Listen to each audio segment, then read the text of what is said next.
My face looks very severe.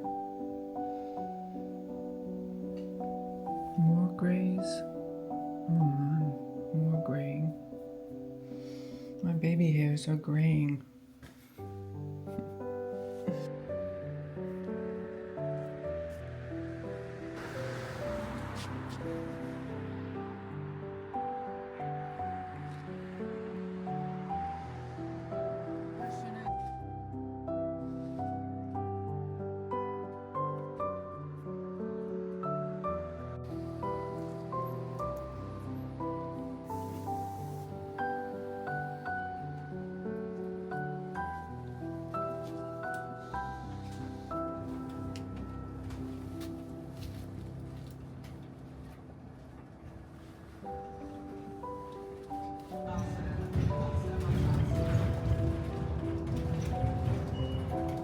Not me lurching.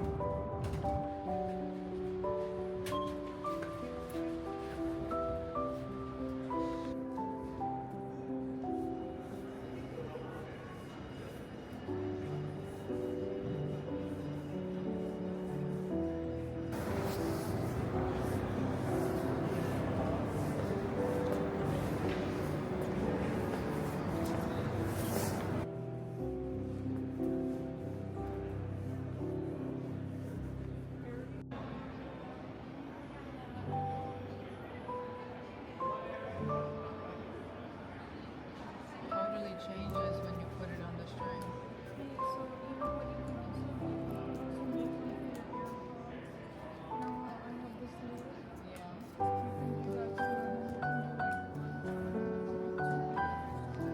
Thank you.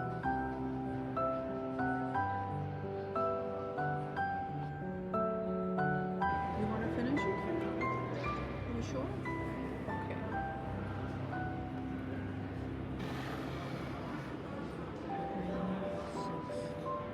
Wait, 3, 4, 5, 6, 7. Either you take some out, just keep the chunky ones. But you could also do this. And then the tulip is okay. Very smart. Ooh. Oh yeah, that's okay. Let's keep going with it. Can't really see them.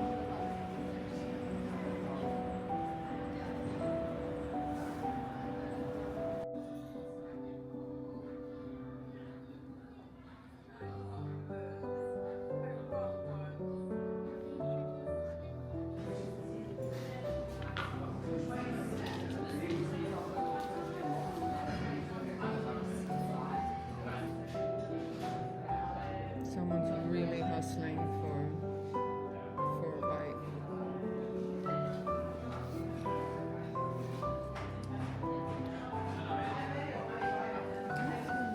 We have to go to dance because it's. I need to get the ingredients for tomorrow. It's too much. It's either one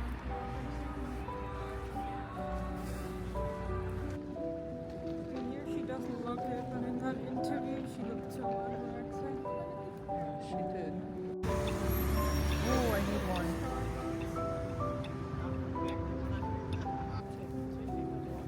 Yeah. Taking the 200 bus. Take it straight home.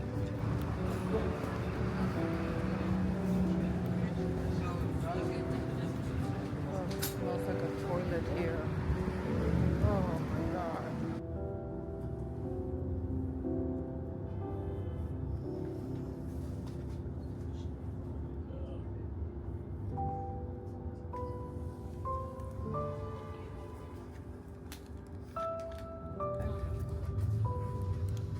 Happy says that he hopes the package is still there. The other, the one on.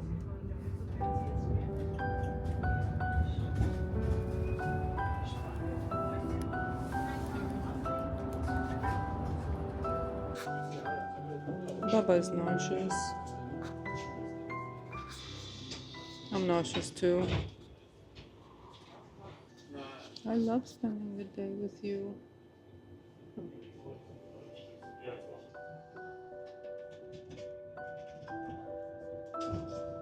It is quite pretty there.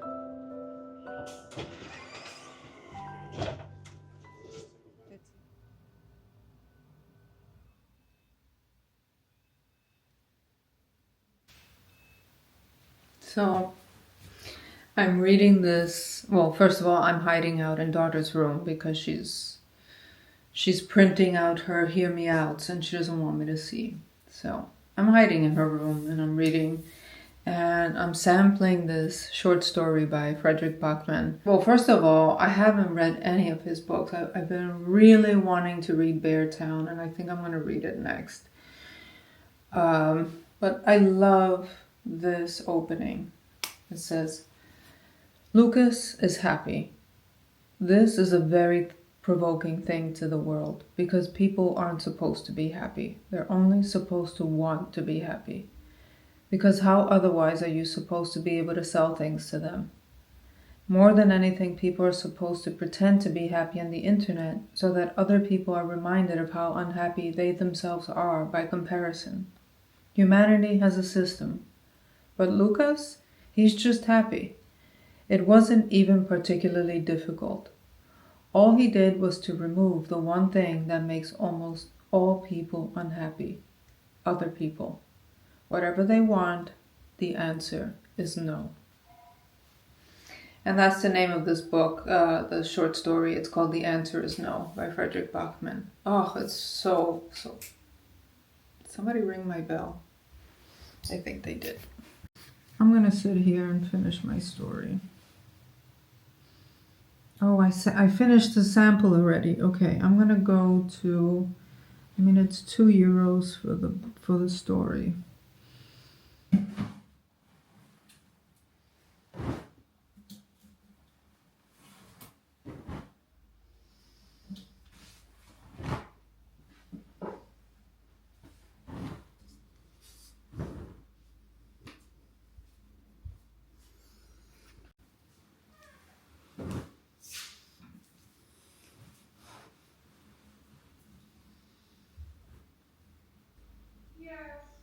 Okay. This is yours. Yeah. Which is Take.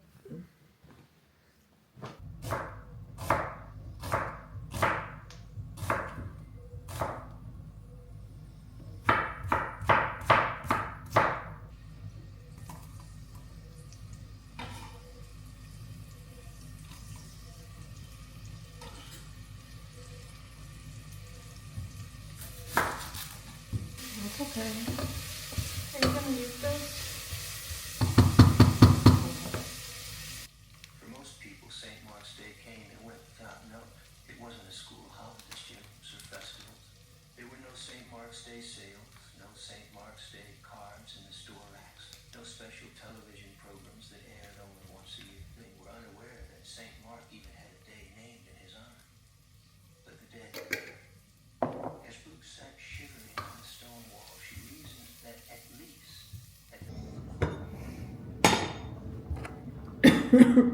Oh my God.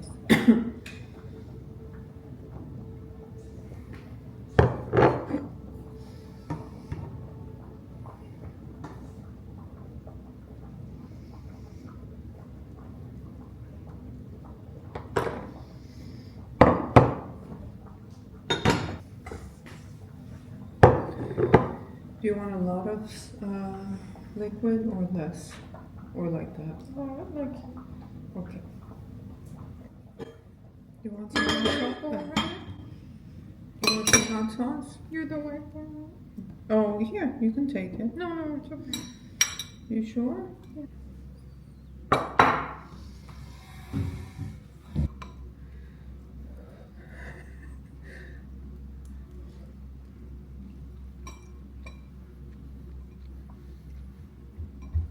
We ran out of rice, so I mixed in millet with the rice. We have no more rice.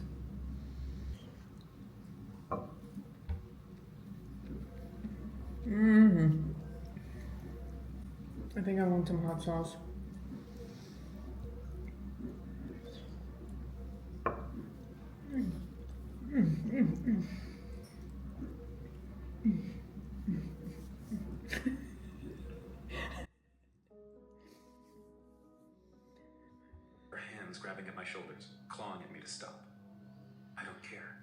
it only makes my knee press harder. My fists bludgeon him mercilessly. Okay. Why should I let up because he was stupid enough to step into the bright oak above the letters AC? A gush of searing blood splatters across my chest and his face. A ferocious roar.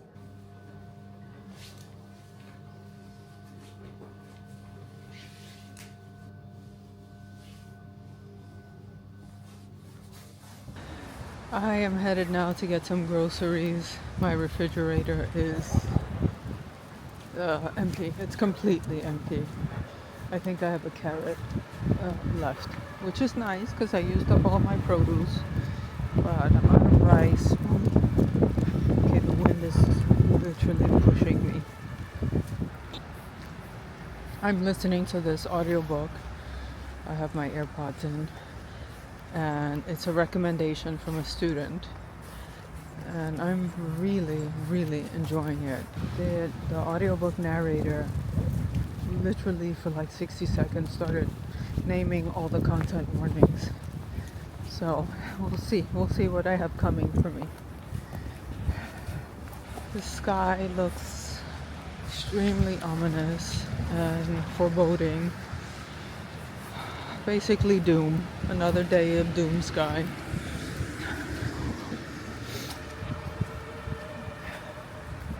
Some days finding the motivation to go out is not so easy. It's difficult. Today is definitely one of those days, and I think it's because yesterday I didn't go outside. And if I have a day where I don't go out, it's all the more difficult the next day to go out. So this is why I try to go out every single day. I didn't go out because Son needed help with getting organized with his assignments, and yeah, so I stayed home and I said I'll make it a cozy day at home, but at the end it just makes it more difficult. And like right now I'm walking and I just feel this like knot in my stomach. Also like kind of sad too, even though like I'm not thinking about anything. I'm literally just walking and trying to walk through this heavy wind, but yeah, it's like I get this like sadness. It's so strange. Yeah.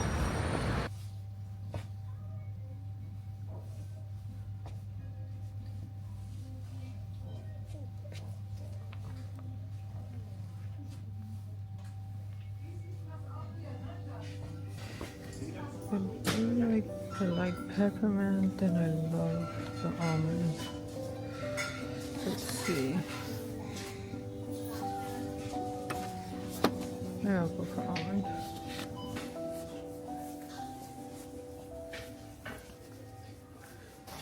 I have to say, I love the teas from this country. Oh, I was never ever a tea drinker before I moved here, and I've been here almost 20 years, and I'm like, what did I drink before? Just water and coffee? Like, what? I love teas. Also, like, the variety here is so good. I love tea. Also, this brand, I love this Alnatura brand.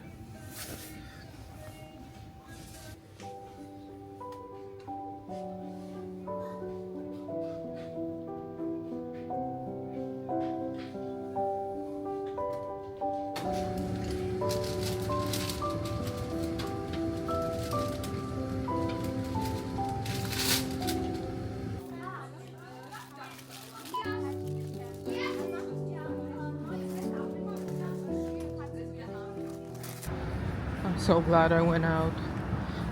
I feel that knot in my stomach kind of lifting or loosening rather. I don't feel that. Oof. And I think it's just from the fact of getting fresh air and, moving my body. And also, I could have easily stayed at home today with the way I'm feeling and the sort of post-pain hangover, from having those intense bouts of pain. It would be so easy to stay home and be like, I don't want to go out. But, oh yeah, I'm not complaining. I'm just trying to find ways to cope.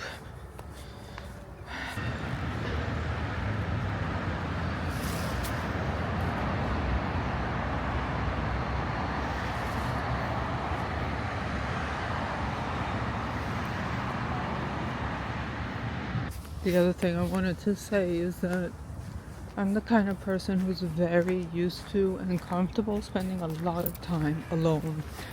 And it's definitely a preference to be alone. Having said that, I can also go too far and be like, I don't know, like I'm just so comfortable being in my own company. I know for many people that is a very difficult thing, but for me it's very peaceful. So just even my going outside, that's the connection. It's like even going outside, I feel like I'm not interacting with people, but I'm with people, and I'm not isolating myself. Like friends can often misinterpret it and almost get like take it personally, like, oh, you don't want to be with me, but it's not like that at all. It's just that for me, it's what I need. It's what I just need it.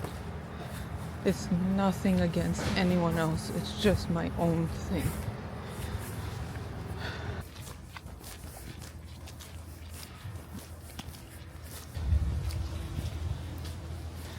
I'm starting to understand the content warnings. Okay. Me suddenly self-conscious listening to this audiobook.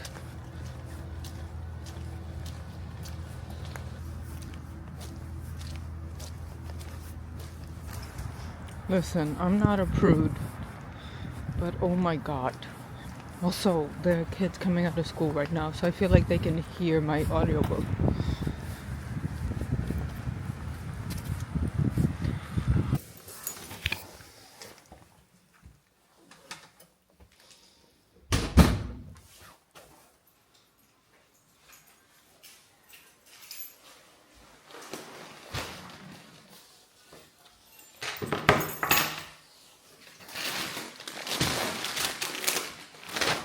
I'm feeling very slouchy right now. I'm feeling kind of schlumperdenky. I'm just looking at my Goodreads like year in review of the books that I've read this year. There's so many books that I forgot that I read. I can't believe, like, there's some books that I read at the beginning of the year that it feels like I read those 2 years ago. 100, my year in books, 33,000 pages. That's unbelievable. 109 books. Okay. This I've already talked about. What a masterpiece this is. Absolute beauty. Claire Keegan, Small Things Like These. Oh, so good. Beautiful black romance. My favorite picture book of the year, Garbage Dog. Look at that ear. Look at that cute ear. It's called Congratulations, by the way, by George Saunders, and it's Some Thoughts on Kindness. That is a really good book for someone graduating from high school. Like for an Abi student, it is such a nice gift. So good. Great book club pick. This book, Art Against Despair, this is so good. This whole School of Life book series is fantastic. I have so many of their books. This book is beautiful, beautiful essays about home and how we make home. And it's also a friend of mine. And I love her writing, even if she weren't my friend. This I read finally because students were asking me to read it, and it was a fun mystery. I really enjoyed that. Like when students want to read like a mystery or a fantasy, sometimes the parents will be like, but that's not real reading. And how do I say this? I encourage students to read first of all, read widely. Secondly, the phone is very attractive. There's so much. So anytime, there's so much they can do on their phones.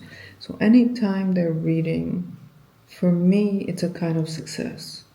And of course, we want them to read, like, I think students should read Toni Morrison, and I think they should read James Baldwin and Jean-Paul Sartre.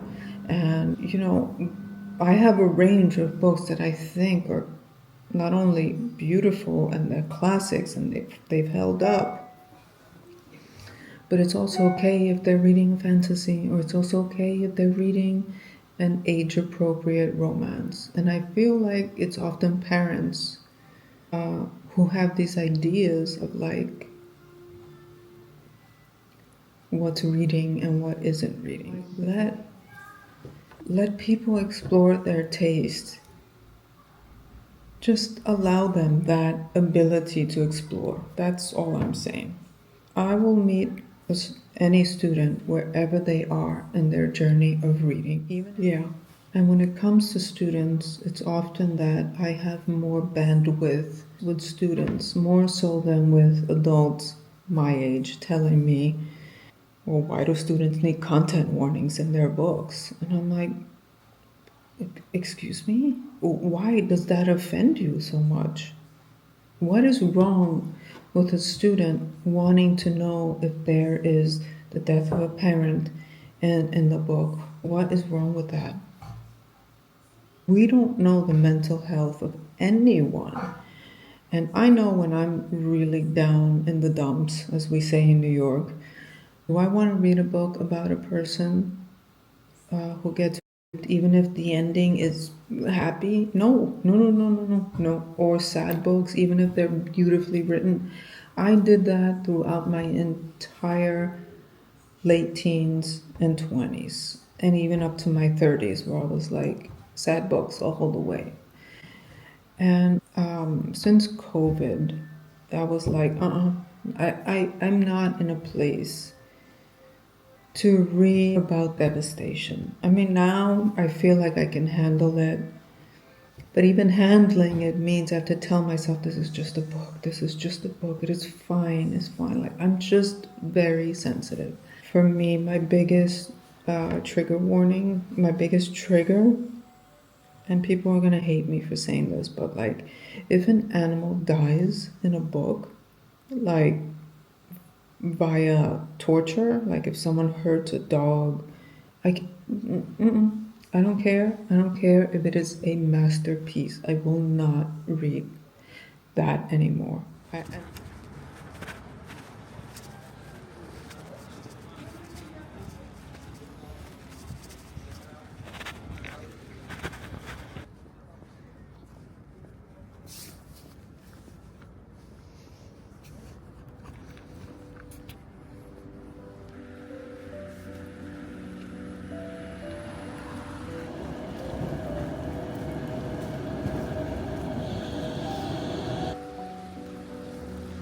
Don't look, I'm crossing on red.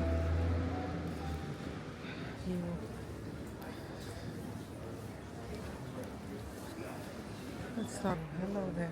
Hello, friend. Oh, there you are.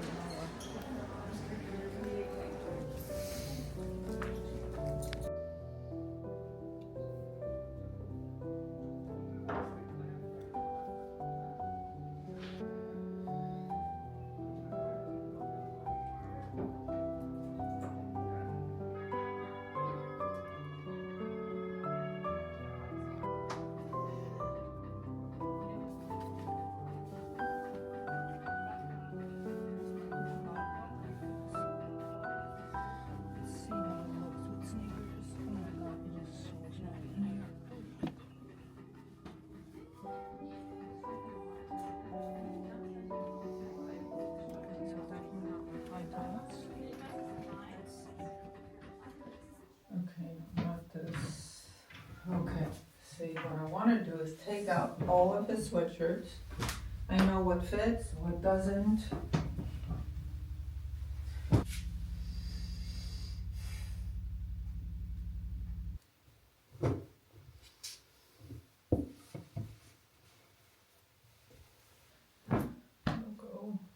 Now we go through the pajamas. Okay, I love how these are my pajamas. I'm gonna go through the pairs because I like things in pairs. The kinds of things that it just bothers me here in my own surroundings. Other people's homes could be messy, whatever. It doesn't bother me at all. Okay, so here we are. That's basically what we're left with. And again, it's, it's plenty. It's plenty. It's more than enough.